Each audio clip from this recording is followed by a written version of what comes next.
आपके जीवन में कोई ऐसी किताब आपके जीवन की शैली बदल दी हो, आपकी सोच को बदल दिया? तो गीता गीता जो में भगवान ने, लोग बोलते हैं ना, गीता भगवान ने कहा तुम कर्म करो, फल की चिंता मत करो, फल हमारी नहीं। भगवान ने ऐसा अर्जुन से कहा। महेश योगी जी की वह एक सीख जो आज भी हर निर्णय में आपके साथ रहती है। सारा कुछ महर्षि जी से सीखा है। और क्यों मिलेगी सफलता?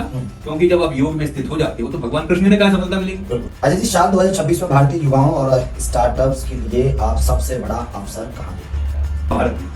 भारत में ही सबसे बड़ा अवसर है। हमारा देश भी यही एक ऐसा देश है जहाँ अभी भी ये पॉसिबिलिटी है कि हमारे जितने भी लोग दुनिया में गए यहाँ आके काम करें। इस समय भारत के पास बहुत ज्यादा अपॉर्चुनिटीज हैं, टेक्नोलॉजी बढ़ती जा रही है, उतने एडवांटेज भी हम लोगों को मिलते जा रहे हैं। लेकिन जो भारत के युवा जो है वो बाहर अदर कंट्री में भाग रहे हैं, उनके लिए क्या है?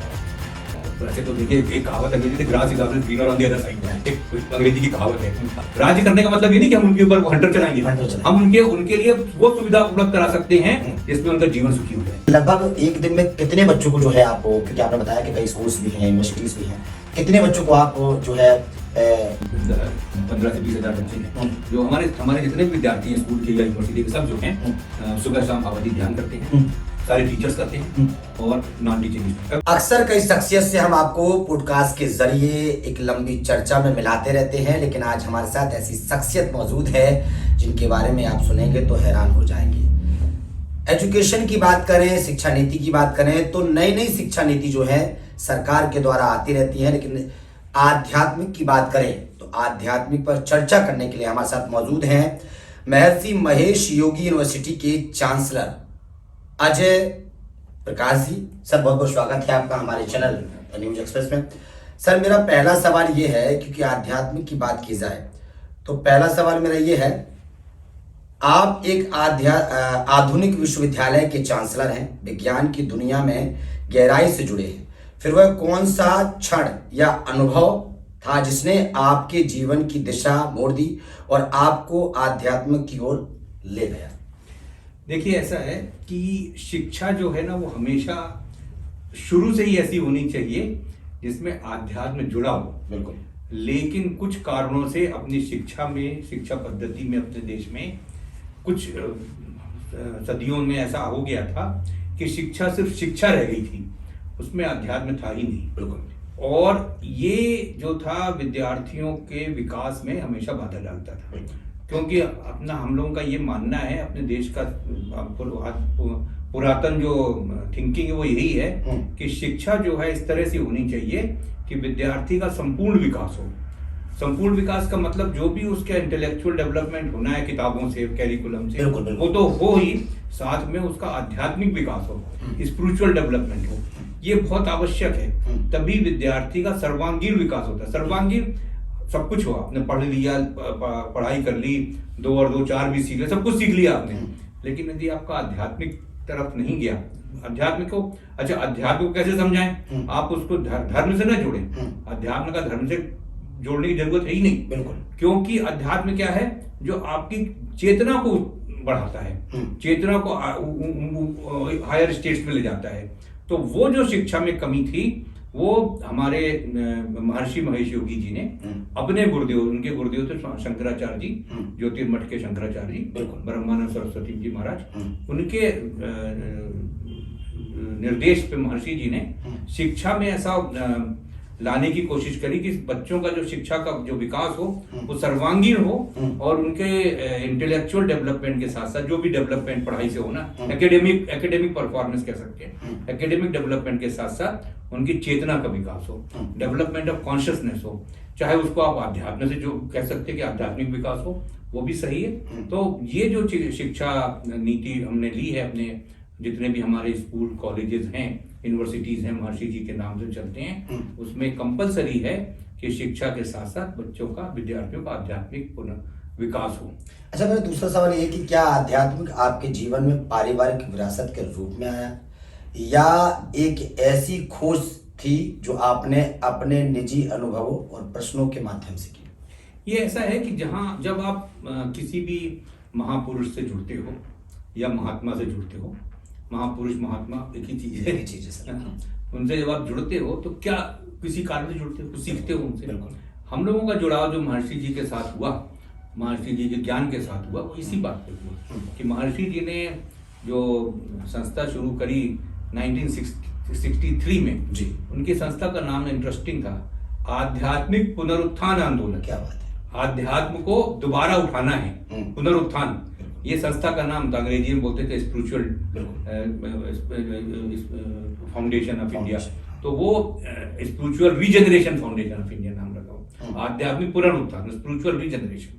तो जब महर्षि जी ने इस चीज को उठाया कि हमको आध्यात्म को दोबारा लाना है लोगों के जीवन में, तो और फिर जब शिक्षा की बात आई तो ये हुआ कि महर्षि जी के सिद्धांत को शिक्षा में अपनाना चाहिए, तो जाके शिक्षा में भी अध्यात्म आए। और अध्यात्म को बिल्कुल भी रिलीजन से नहीं जोड़ना चाहिए। अध्यात्म जो है वो आपकी मन की शांति के लिए है, आपकी चेतना के विकास के लिए है, और उसमें कहीं से भी कोई धर्म की बात नहीं आती।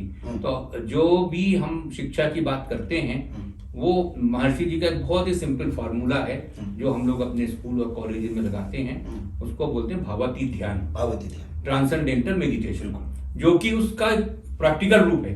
महर्षि जी का जो ज्ञान अध्यात्म का है, आध्यात्मिक पुनरुत्थान आंदोलन का जो निचोड़ है, वो महर्षि जी ने भावातीत ध्यान के रूप में प्रैक्टिकल रूप में दिखाया। उसका थ्योरेटिकल एस्पेक्ट महर्षि ने रखा साइंस ऑफ क्रिएटिव इंटेलिजेंस। तो साइंस क्रिएटिव इंटेलिजेंस का जो हमारी इंटेलिजेंस है उसको क्रिएटिव और क्रिएटिविटी उसकी बढ़ाना, वो साइंस है।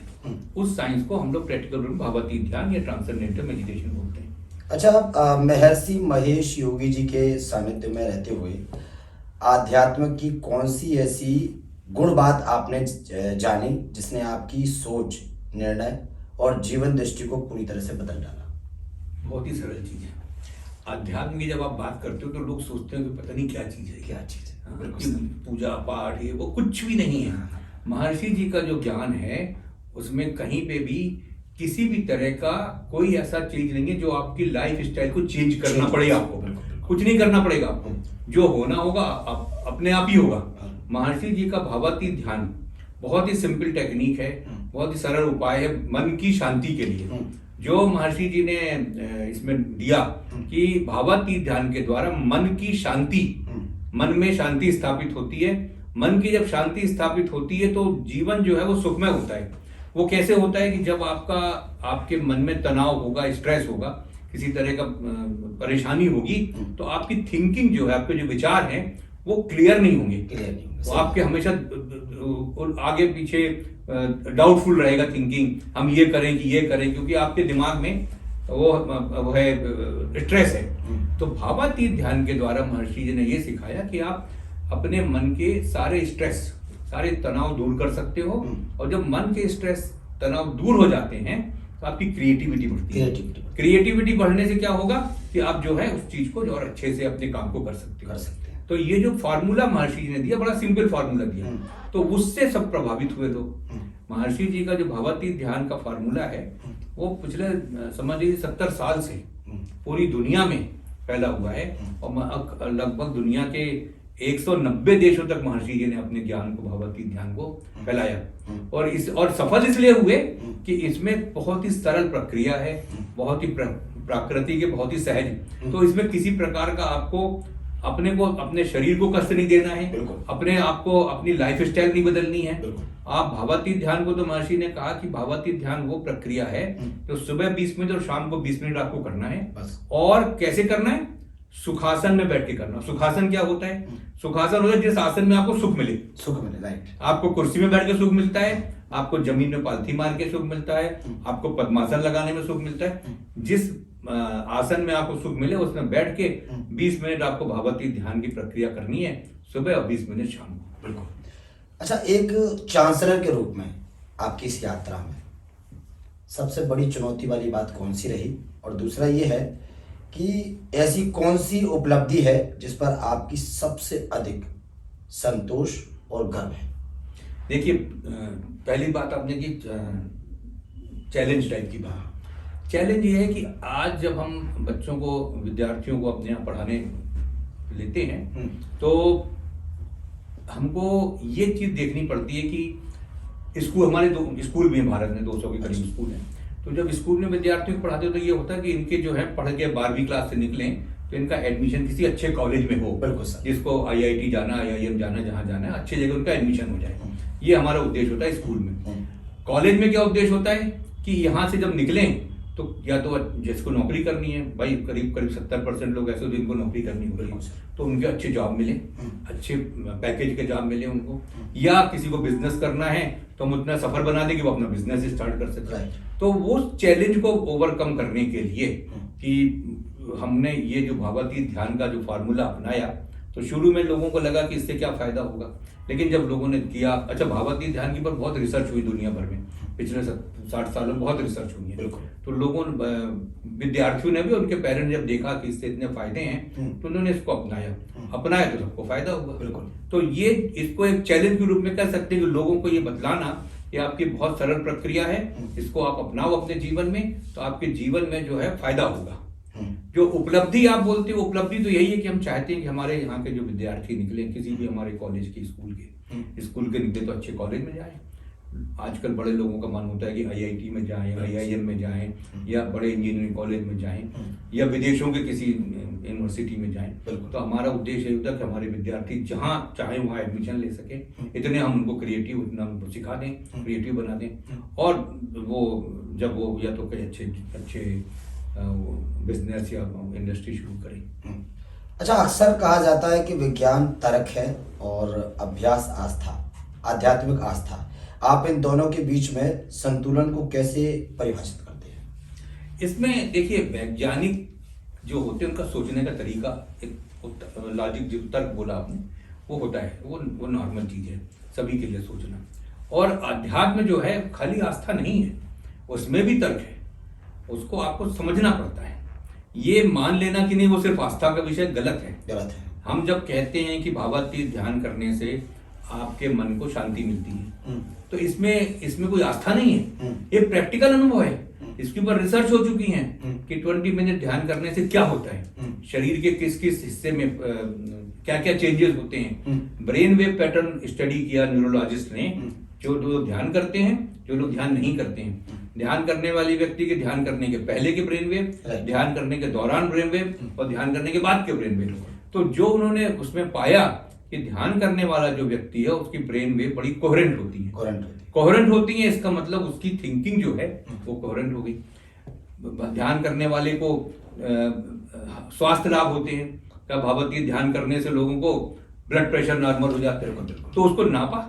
तो ये सब, ये कोई आस्था की बात थोड़ी ना है, ये तो प्रैक्टिकल जगह तर्क है। हम तो बोलते हैं आप ध्यान करो, आप कोई पूछे हमसे क्यों ध्यान करें, आपकी मन की शांति के लिए, आपके अच्छे स्वास्थ्य के लिए, तो उसमें आस्था तो कहीं आई नहीं। बिल्कुल सब तर्क है। उसको सब चीज को जिसको आप प्रूव कर सकते हो वो उसमें आस्था रहती नहीं है। आज का युवा अभूतपूर्व अवसरों के साथ साथ भारी तनाव और अवसाद से भी जुड़ा रहा है। ऐसे समय में भावातीत ध्यान उनके जीवन के लिए किस तरह जीवन रक्षक बन सकता है? बिल्कुल सही, आपने जो क्वेश्चन किया, भावातीत ध्यान ही उनका जीवन रक्षक बन सकता है। एक ऐसी ध्यान की पद्धति है जिसके द्वारा मन में शांति, जहाँ मन की शांति आएगी, जहाँ तनाव कम होगा, तो जो व्यक्ति जो आज का युवा जो किसी तरह के उसमें प्रॉब्लम में रहता है, वो अपने आप दूर हो जाएगी। मैं बहुत सिंपल सा उदाहरण देता हूँ। हाँ, ये ठंड के दिनों में आप जब घर से बाहर निकलते हो सुबह, दिल्ली में स्पेशली, आपको कोहरा नजर आता है ना। जब कोहरा नजर आता है तो आप घर के बाहर खड़े होकर दरवाजे पे देखते हो कि सड़क किस तरफ है। जब रात में आप गाड़ी चलाते हो, कभी कभी सड़क ही नहीं दिखती आपको, वो इसलिए दिखती कोहरा है। और जब कोहरा छंटता है तो आपको सब साफ दिखने लगता है। तो जो तनाव होते हैं वो भी बिल्कुल कोहरे के समान मन को आच्छादित कर देते हैं। आपको क्लियरिटी को दिखती नहीं है। इतने तनाव, इतने स्ट्रेस आ जाते हैं। तो युवा के पास भी इस तरह के तनाव, स्ट्रेसेस आते हैं, कई कारणों से आते हैं। हर एक को आते हैं स्ट्रेसेस, चाहे वो बड़ा से बड़ा बिजनेसमैन हो, लाखों अरबों करोड़ों रुपए का आदमी हो, फिर भी स्ट्रेस रहेगा, क्योंकि उसको अपने बिजनेस के बारे में स्ट्रेस ज्यादा सोचना, ज्यादा बिजनेस को बढ़ाना है, संभालना है।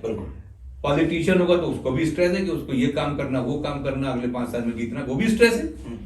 नौकरी पेशे को भी स्ट्रेस है, घर वालों को, हर एक व्यक्ति को स्ट्रेस होती है। और आजकल तो पति पत्नी में भी स्ट्रेस होती है। तो उस स्ट्रेस के कारण जो आपके मन में अशांति होती है, और उसके कारण व्यक्ति जो है वो कभी कभी गलत थिंकिंग करता, गलत फील करता है, उस चीज को दूर करने के लिए सबसे अच्छा मेथड जो है वो भावातीत ध्यान ही है। आप भावातीत ध्यान करें, मन आपका शांत होगा, आपकी थिंकिंग क्लियरिटी होगी। जो अंदर का पोल्यूशन है, कोहरा, हम उसको बोलते हैं मन पोल्यूशन। आप बाहर देखते हो ना, हम कहते हैं जो तनाव वो मन का पोल्यूशन होता है। बाहर का पोल्यूशन तो ये जो आप देखते हो, धुआं है, ये है, वो है। मन का पोल्यूशन क्या, जो स्ट्रेस, तनाव, ये सब, जैसे गांव में कहा जाता है मन का मैल, हाँ, ऐसे ही मन का जो तनाव है, उसको दूर कर दीजिए। अच्छा, भावातीत ध्यान वास्तव में क्या है, और क्या यह केवल ध्यान की एक विधि है या जीवन जीने की एक वैज्ञानिक प्रक्रिया, और क्या इसकी खोज महर्षि महेश योगी जी ने ही की थी? देखिए, आपने शब्द यूज किया, जीवन जीने की कला है ये। जीवन जीने की कला क्यों है? क्योंकि भावातीत ध्यान के द्वारा ही आपका जीवन सुखमय हो सकता है। जीवन को सुखमय करने के लिए आपको कोई प्रोसेस करनी है, तनाव दूर करने के लिए, तो वो भावातीत ध्यान है। भावातीत ध्यान जो है महर्षि महेश योगी जी के गुरु जो थे, स्वामी ब्रह्मानंद सरस्वती, शंकराचार्य ज्योतिर्मठ, बिल्कुल, उन्होंने ये ज्ञान जो है महर्षि जी को दिया कि तुम, महर्षि जी को उन्होंने कहा कि तुम सारी दुनिया में इस ज्ञान को फैलाओ, क्योंकि इतना सरल ज्ञान है, इसके द्वारा तुम पूरे समाज को दुख विहीन कर सकते हो। उनका नाम, उनका वो था फार्मूला था, दुख विहीन समाज। जिस समाज में लोग दुखी ना हो, राइट, ऐसा समाज हमको क्रिएट करना है। उसके लिए भावातीत ध्यान ही एक अच्छी पद्धति है, और उसके द्वारा जब मन की शांति हो, लोग सुखी रहेंगे, तो आपस में बैर नहीं होगा, तो शांति बनेगी। आपके मन की शांति, परिवार में शांति, समाज में शांति। अजय जी, आपने महर्षि महेश योगी जी के साथ अपने बचपन का महत्वपूर्ण समय बिताया है, और आज जब आप पीछे मुड़कर देखते हैं तो उस सानिध्य को किस रूप में देखते हैं? एक आशीर्वाद, एक मार्गदर्शन, या जीवन की नींव है? देखिए, किसी भी महापुरुष या महात्मा के साथ आप समय बिताते हैं तो ये आपका भाग्य, आप अपने को अपना सौभाग्य समझना चाहिए। मैं हमेशा ये कहता हूँ कि हम लोगों का सौभाग्य है। देखिए, जो भी जीवन संसार में जन्म लेता है वो आता है, उसका कभी ना कभी तो उसको जन्म लेना है। ये सौभाग्य की बात है कि हमने उस समय जन्म लिया जब महर्षि जी यहाँ थे। जो कोई, और ये महात्मा महापुरुष जो होते हैं, ये कभी कभी आते हैं, कभी कभी आते हैं, और उस समय यदि आप भी आ गए, आपने भी जन्म लिया, वो तो ऊपर भगवान ब्रह्मा जी डिसाइड करते कौन कब जाएगा, तो उन्होंने ये निर्णय लिया कि भाई अभी तुम भी चले जाओ इस समय, तो आ गए। तो हमारा जो समय, हम तो ये मानते कि हमारा सौभाग्य था जो हमने उस समय जन्म लिया, जो हमको महर्षि जी के साथ समय बिताने का मौका मिला, उनसे सीखने का मौका मिला, उनसे ये ज्ञान मिला, ये फार्मूला मिला कि किस तरह से समाज में को हम दुख विहीन कर सकते हैं, किस तरह से लोगों के मन में जो प्रॉब्लम है, स्ट्रेसेस हैं, उनको दूर कर सकते हैं, खासकर आज के युग में, आज जो दौर चल रहा है, आज के युग, बिल्कुल आज के युग में हम कर सकते हैं। और हमको एक रास्ता मिल गया कि एजुकेशनल इंस्टीट्यूशन जहाँ विद्यार्थी आते हैं, जहाँ विद्यार्थियों की हम नींव, उनकी जीवन की नींव रखते हैं, जो हमारे 12वीं तक के जो स्कूल हमारे हैं, वहाँ तो बच्चों के जीवन की नींव रखी जाती है, उनकी नींव हम बनाते हैं। तो वहाँ पे हम उनके मन में ये बात लाते हैं कि किस तरह से आप अपने मन के तनाव को दूर कर सकते हो, किस तरह जीवन सफल हो सकते हो। तो वो वहाँ पे हम एक मौका मिला कि वहाँ बच्चों को सिखाएं, और जब वो कॉलेज में आए तो कॉलेज यूनिवर्सिटी के लेवल पे भी हम उनको सिखाएं, जिसमें जीवन में, अपने जीवन में खुद सफलता प्राप्त कर सके। आर्टिफिशियल इंटेलिजेंस के इस तेज युग में मानवीय संवेदनाओं, करुणा और मूल्यों को बचाए रखने का कितना कठिन होता जा रहा है? आप इस चुनौती को कैसे देखते हैं? ये सब टेक्नोलॉजीज हैं। आर्टिफिशियल इंटेलिजेंस एक नई टेक्नोलॉजी है। 20 साल पहले कंप्यूटर आए, वो नई टेक्नोलॉजी आई। उसके थोड़े दिन पहले, अभी बीच में, आज 20-25 साल पहले सेल फोन आए। तो ये सब टेक्नोलॉजीज। अब एआई आ गया सर। एआई भी वही एक टेक्नोलॉजी है, और मेरे ख्याल से तो एआई से जो लोग सोच रहे हैं कि नौकरी चली जाएगी, वो नहीं होगा। आपका जीवन और अच्छा हो जाएगा। आज के युग में आप कितने सफलता से आप ट्रेवल करने में, हमको याद है जब पहले हम लोग को ट्रेवल करना होता था हवाई जहाज से, तो टिकट बुक करने के लिए पहले एयरलाइन के ऑफिस जाना पड़ता था, वहां जाके एक, मतलब कल सुबह 6 बजे आपकी फ्लाइट है, तो रात को 11-12 बजे आप एयरलाइन के ऑफिस जाके, एयर इंडिया के ऑफिस में जाके टिकट कब बनवाते थे, कल सुबह की फ्लाइट है, और आज की तारीख में आपने कहा कल सुबह जाना है 6 बजे, अपने घर में बैठ बैठ टिकट खरीद लो। तो ये क्या टेक्नोलॉजी का एडवांसमेंट तो है। आपके जीवन सफल में आपको वो मिला, लाभ मिला, इससे आपका जीवन और आसान हो गया और एआई भी वही करेगा। और एआई है क्या, ह्यूमन माइंड ने ही तो एआई को बनाया है ना, तो उसको जिस तरह से ट्रेन किया गया है, इससे जैसे ह्यूमन ब्रेन है वही चीज है, बस ये है कि it thinks faster, it has very large memory, वही चीज। तो टेक्नोलॉजी आपके जीवन को और सरल बना देगी। नई शिक्षा नीति 2026 के संदर्भ में भारतीय शिक्षा प्रणाली में आपको सबसे बड़ा और सबसे सकारात्मक बदलाव कौन सा दिखाई देता है? देखिए 2026 में तो बहुत थोड़ा सा चेंज आया शिक्षा नीति में। शिक्षा नीति जो आई थी 3 साल पहले, 2022 की शिक्षा नीति जो आई थी, वो बहुत बड़ा बदलाव था हमारी भारतीय शिक्षा प्रणाली में। और जिसमें इन्होंने बहुत सारा उसमें जो जोड़ दिया है उस शिक्षा प्रणाली में, वो ये दिया है कि लोगों में एकेडमिक परफॉर्मेंस के साथ साथ प्रैक्टिकल अनुभव भी, एप्लीकेशन भी सीखे हम लोग, कि जिससे कि वो उनकी स्किल डेवलपमेंट हो। तो उसमें काफी वो उस पर जोर दिया गया है। और एक अच्छी चीज भी की गई है कि यदि विद्यार्थी ने कोई सब्जेक्ट शुरू किया कि साहब हमको इंजीनियर बनना है, और बाद में उसको लगा कि ये तो हमारे लिए फील्ड ठीक नहीं है, तो he has a chance to change that field. तो ये, और उस क्रेडिट जो उसने वहां कमाई है यहाँ यूज हो जाएगी। तो ये एक अच्छा बदलाव है। इसमें लोगों के पास ऑप्शन रहेगा कि वो अपना इधर उधर चेंज कर सके अपना। और जो आप 26 की बात कर रहे हो, इसमें तो एक छोटा सा चेंज हुआ है, वो थोड़ा वो रिजर्वेशन और ये उसको लेकर के है। और उस पर कुछ लोगों का मत है कि सही है, कुछ का मत है सही नहीं है। और वो सरकार क्या डिसाइड करती है उसके ऊपर लोगों से पूछना चाहिए सरकार को कि किसको क्या ऑब्जेक्शन है और क्यों है, उसके ऊपर निर्णय लेना चाहिए। अब जो दौर चल रहा है, क्योंकि देख रहे होंगे गर्मी के सीजन में गर्मी जल्दी लंबी होती है, सर्दी के सीजन में सर्दियां कम होती हैं, पेड़ पौधे तमाम चीजें दूर हटती जा रही हैं। तो इस वक्त क्या शांति आपके लिए क्या है?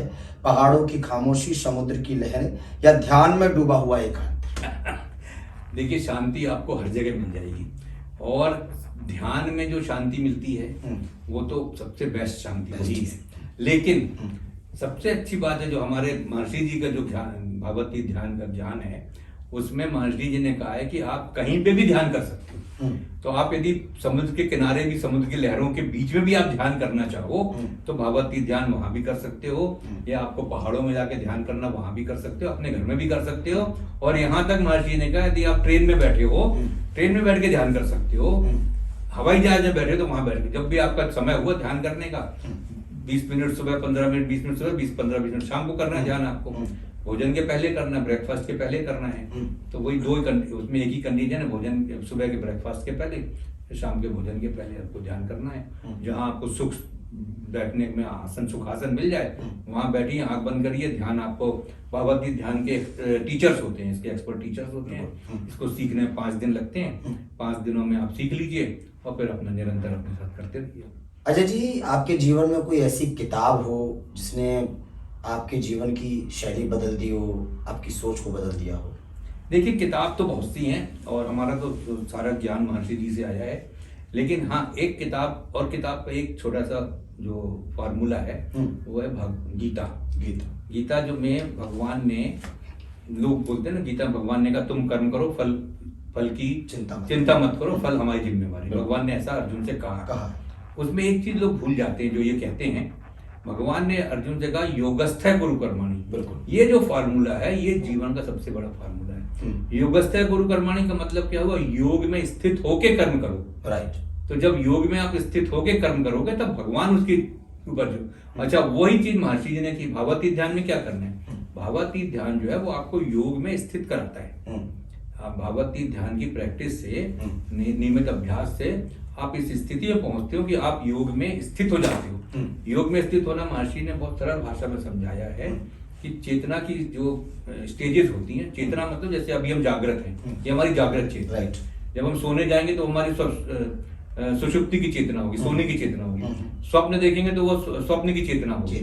तो वैसी ही जो चेतना होती, 3 स्टेज तो हमने देख ली, अब उसके 4 स्टेजेस और है चेतना की।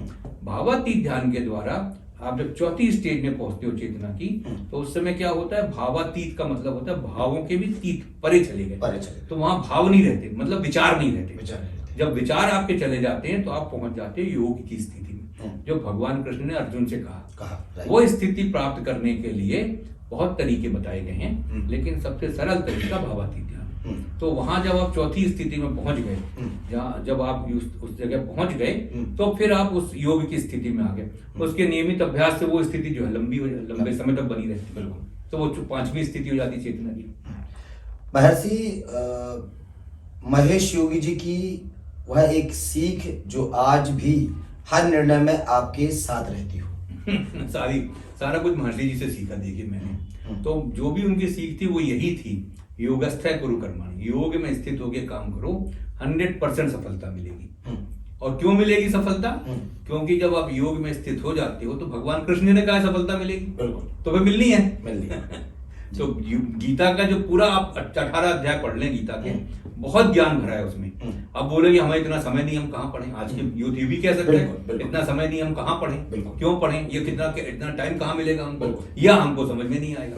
तो मैं तो कहता हूँ बस ये 2 अक्षर याद रखो, योगस्थ कुरु कर्माणि, 2 शब्द ये याद रखो, गीता का सार इसी में आ जाता है। बाकी तो गीता में पूरा ज्ञान है, जितना चाहो उतना पढ़ो आप, और जितना चाहो उसके ढंग से इंटरप्रिटेशन करो, और जितनी बार आप पढ़ोगे उतनी बार आपको लगेगा नई चीज है। लेकिन बस 2 शब्द याद रखो, योगस्थ कुरु कर्माणि, योग में स्थित होके काम करोगे, सफलता मिलनी है। बिल्कुल। अच्छा, भारत को विश्व गुरु बनाने की बात होती है, इसमें हमारी प्राचीन वैदिक शिक्षा और आधुनिक विज्ञान का संगम कितना आवश्यक है? वही तो है, और है क्या उसमें? प्राचीन जो हमारा ज्ञान है, आज का नहीं, हजारों साल का ज्ञान है, जो अभी तक चला आ रहा है, ये नहीं कि खत्म हुआ, हम लोग 1000-2000 साल से थोड़ा इधर उधर विचलित हो गए, लेकिन वो ज्ञान तो है। वही ज्ञान जो है वही भारत की असली पूंजी है। वो हमारे देश की जो शिक्षा जो है वो इसी चीज पे, हमारी सारी शिक्षा जो है वो इसी चीज से निकली है। हमको थोड़ा अब उसमें और समय लगाना है। जो भी लोग सरकार के शिक्षा विभाग के लोग जो कैरिकुलम बनाते हैं, या जो इस तरह की चीजें डिसाइड करते हैं क्या पढ़ना चाहिए, किस क्लास में क्या पढ़ना चाहिए, ये उनकी जिम्मेवारी बनती है कि हमारा जो एंशियंट ज्ञान है, जो हमारा हजारों साल का पुराना ज्ञान है, उसको लें और उसके द्वारा पढ़ाई करें। वो बहुत जरूरी है, और वही एक ऐसी चीज है जिसके द्वारा भारत का नाम पहले भी था और आगे भी रहेगा। और अभी भी हम मानते हैं भारत को, हम क्यों ना कहें कि भारत, सारा ज्ञान तो हमारे पास है। भारत के किस देश के पास 10,000-20,000 साल पुराना ज्ञान है? किस देश, किसी के देश पास नहीं। हमारे पास तो हम लोग सतयुग से बात करते हैं, भगवान राम के पहले की बात करते हैं हम तो, और वो इतिहास हमारे पास है, किसी के पास नहीं है। अच्छा जी, साल 2026 में भारतीय युवाओं और स्टार्टअप्स के लिए आप सबसे बड़ा अवसर कहाँ देखते हैं? भारत में ही सबसे बड़ा अवसर है। हमारा देश भी ही एक ऐसा देश है जहां अभी भी ये पॉसिबिलिटी है कि हमारे जितने भी लोग दुनिया में गए यहाँ आके काम करें। इस समय भारत के पास बहुत ज्यादा अपॉर्चुनिटीज हैं। कोई जरूरत नहीं किसी को किसी और देश में जाने की, हमारे देश में आके काम करो, हमारे देश में ही आके। और इतनी जितना समय टेक्नोलॉजी बढ़ती जा रही है उतने एडवांटेज भी हम लोगों को मिलते जा रहे हैं। लेकिन जो भारत के युवा जो हैं वो बाहर अदर कंट्री में भाग रहे हैं, उनके लिए क्या कहेंगे?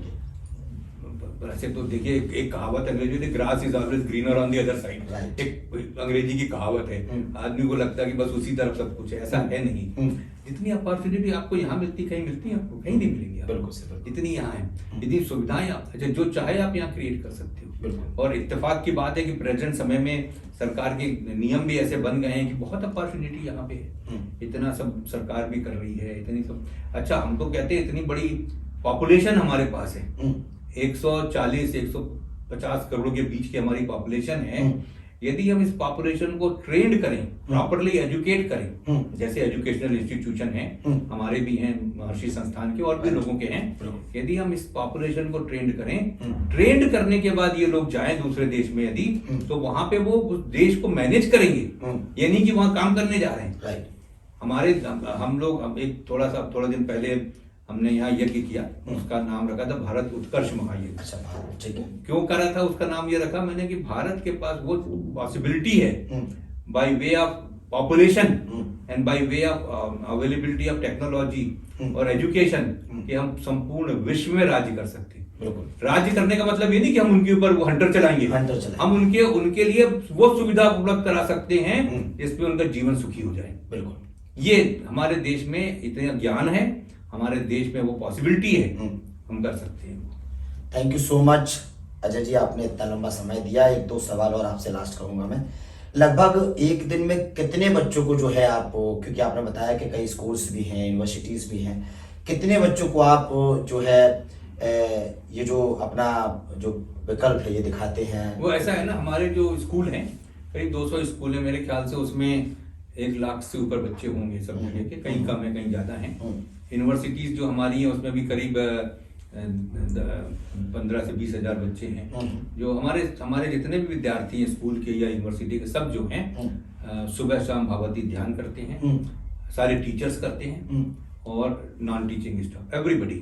और हम अपने स्टूडेंट्स को प्रेरित करते हैं कि तुम लोगों ने ध्यान सीखा, अपने पेरेंट्स को कहो वो भी ध्यान करें।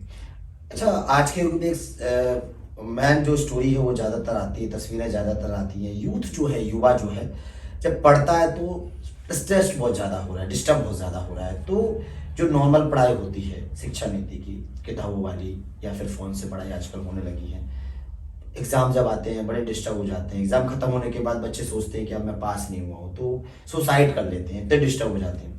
तो ये जो आध्यात्मिक है, अगर इसके आधार पर पढ़ाई करते हैं बच्चे, या हर स्कूल में ये सब व्यवस्थाएं ठीक हो जाए, आध्यात्मिक की बात है, तो कितना बदलाव आएगा? बिल्कुल 100% बदलाव आएगा। और अध्यात्म जो है वही तो हम करते हैं। हमारे यहाँ अध्यात्म को हम ये नहीं कहते कि तुमको पूजा पाठ करनी, नहीं, भावातीत ध्यान करना, हम उसी को तो अध्यात्म बोलते हैं। वो अध्यात्म कैसे? अध्यात्म का मतलब क्या है? आपको अपनी चेतना से जुड़ना। बिल्कुल। आपको अपने जो हम लोग कहते हैं ना, हमारे यहाँ कहावत है आत्मानंद।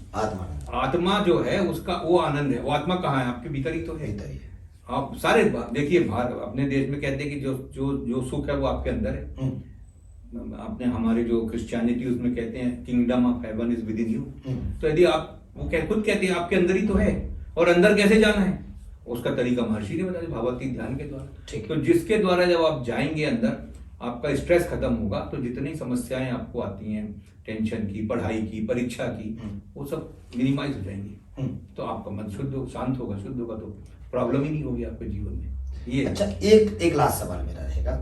आपने आध्यात्मिक की बात की, शिक्षा की बात की, लेकिन आजकल जो स्कूलों में फोन के जरिए पढ़ाई की जा रही है, कई बच्चों से जब जो पेरेंट्स से बात करते हैं कि क्या बेटा स्कूल में अब किताबें नहीं पढ़ाई जाती हैं, सारी चीज़ें फ़ोन पे आती हैं, तो मैं ये जानना चाहता हूँ, क्योंकि महर्षि महेश योगी जी के साथ तो आपने बचपन से वक्त गुजारा है, आज उनकी चीज़ों को लेके आप चल रहे हैं, समझाने की बातचीत कर रहे हैं, तो क्या सच में किताबें बिल्कुल दूर हो गई हैं, और किताबों और मोबाइल में कितना फ़र्क होता है? नहीं, देखिए फ़र्क तो होता है। जो जिस समय के हम लोग पढ़े हैं, या हो सकता आप बिल्कुल बचपन में पढ़े हो, उस समय तो किताबें ही मुख्य होती थी। राइट। और लिखा जाता था उसमें क्वेश्चन पेपर में, आंसर शीट में हाथ से लिखते थे, पैराग्राफ के पैराग्राफ लिखते थे। उसमें थोड़ा बदलाव तो आया है। अब वो अच्छा है कि बुरा है तो समय बताएगा, लेकिन मेरे ख्याल से किताबों के द्वारा पढ़ाई होना, क्लास रूम में बैठ के पढ़ाई होना बेहतर होता है। क्योंकि खाली वो नहीं कि किताब पढ़नी है आपको तो क्लास रूम में जब आप जाते हो, स्कूल कॉलेज में जब आप जाते हो, तो एकेडमिक इम्प्रूवमेंट के साथ साथ आपको बहुत चीजें और इम्प्रूव होती हैं। लोगों से कैसे मिलना जुलना, बात करना, दोस्तों से बात करना, टीचर से कैसे बात करना। फिर उसके बाद आप वहां जाओगे तो खेल कूद, आपके स्कूल में या कॉलेज में स्पोर्ट्स होते हैं, कल्चरल प्रोग्राम्स होते हैं, तो इस सब से भी तो सीख मिलती ना। बिल्कुल, खाली किताब की सीख नहीं होती है, जीवन में बहुत सी चीजें हैं। अब जब हम जब अपने कॉलेज के विद्यार्थियों को पढ़ाते हैं, अब उसके बाद हमको उनको सर्विस लगनी कहीं, अब उनको इंटरव्यू फेस करना है। अब जब इंटरव्यू फेस करना है तो उसको कितना भी बच्चा अच्छा होगा, क्लास में 100% मार्क्स आते होंगे, लेकिन हो सकता प्रेजेंट ना कर पाता हो, तो वो यदि प्रेजेंट नहीं कर पाएगा तो इंटरव्यू में पास नहीं होगा। बिल्कुल। और जब इंटरव्यू नहीं पास होगा तो उसकी सर्विस नहीं लगेगी। तो हमको वो भी सिखाना पड़ता है विद्यार्थियों को, हाउ टू प्रेजेंट योरसेल्फ अपने, इसको हम लोग सॉफ्ट स्किल्स बोलते हैं। ये भी आपको सिखाना पड़ेगा विद्यार्थी को, स्पेशली कॉलेज के विद्यार्थी को, कि जब आप इंटरव्यू में जाओ तो कैसे अपने को प्रेजेंट करो, कैसे बात करो, कैसे उसके क्वेश्चन का जवाब दो, आपका चलना फिरना बैठना, ये सब चीजें भी जरूरी होती हैं।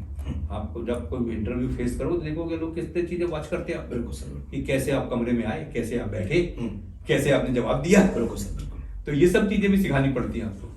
आध्यात्मिक की बात लेके आप चल रहे हैं, क्या कभी जो सरकारी स्कूल्स हैं, सरकारी कॉलेज हैं, उसमें भी आपका दिल करता है कि उसमें भी हाँ, आध्यात्मिक की चीजें सरकार से कभी डिस्कस हुआ है? बिल्कुल दिल करता है, और हम लोग हमेशा कोशिश करते हैं जहाँ भी कोई इस तरह के ओकेजन होते हैं कि हम वहाँ के शिक्षा मंत्री या शिक्षा के जो सचिव होते हैं, सेक्रेटरी जो होते हैं, या जो शिक्षा से कनेक्टेड लोग होते हैं, हम सबको यही कहते हैं कि आपको अपने स्कूल में यदि विद्यार्थियों की क्रिएटिविटी बढ़ानी है, आपको अपने स्कूल में डिसिप्लिन बढ़ाना है, बच्चों का एकेडमिक परफॉर्मेंस पर बढ़ाना है, तो आपको भावातीत ध्यान बच्चों को सुबह शाम कराना चाहिए।